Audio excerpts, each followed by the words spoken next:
Hi, I'm Ruben Saltzman with Structure Tech Home Inspections, and today I'm going to address the age-old question of what to do if you're buying a home with a snow-covered roof.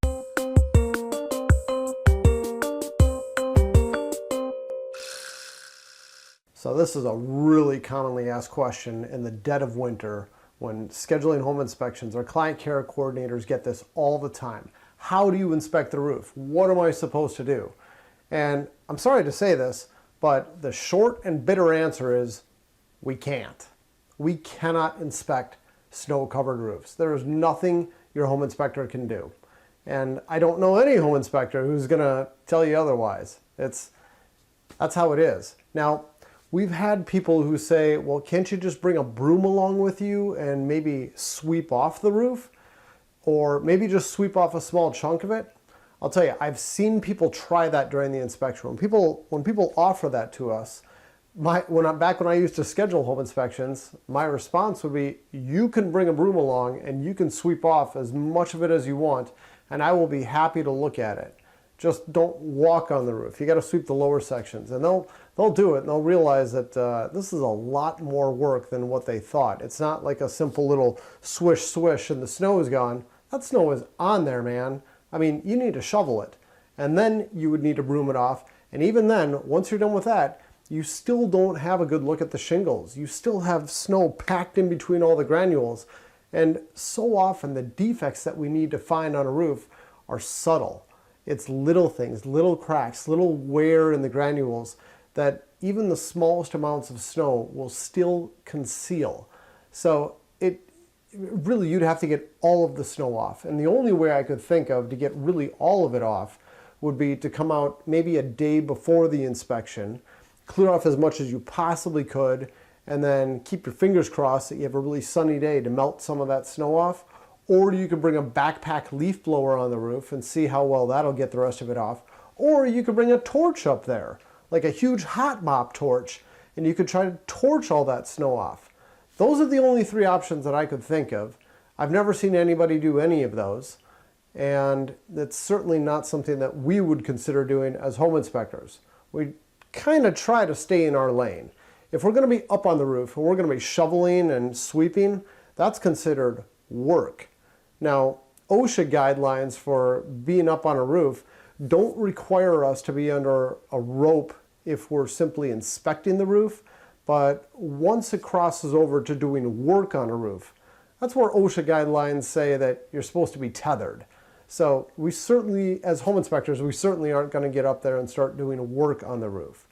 So that's my 2 cents on having a good look at it. Now, what do? We still give it our best effort. What we will do is we'll take a ladder, we'll lean it up against the eave, preferably on a south-facing portion of the roof, because the south areas are what always fail first. They get the most amount of sun, they get warm, they cool off, they get beat up the most. So we'll look at the south-facing portions of the roof, we'll set our ladder up, and we'll get up on the ladder and we'll brush away a good chunk of snow to try to get a good look at the shingles down below.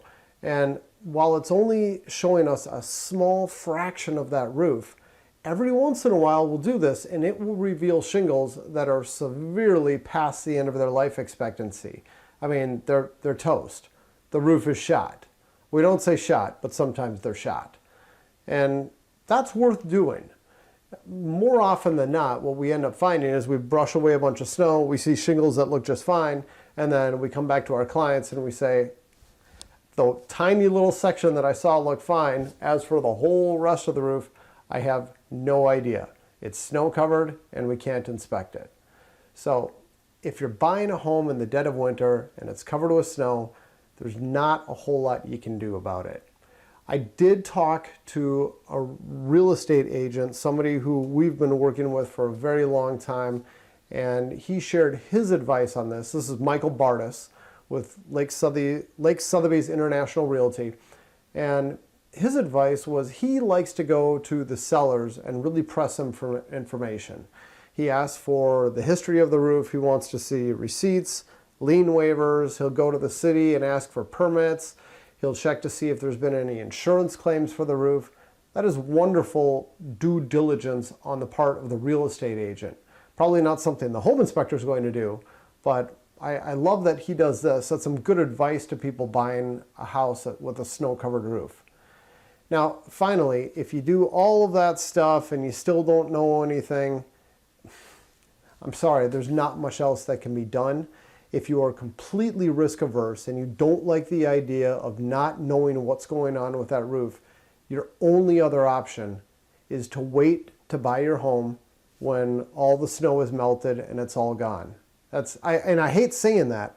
I mean, real estate sales really slow down in the winter here in Minnesota, and as a consequence, so does our business as home inspectors. So I hate saying maybe consider not buying a house in the winter, but really that's the only good advice that I can give you if you are completely risk averse.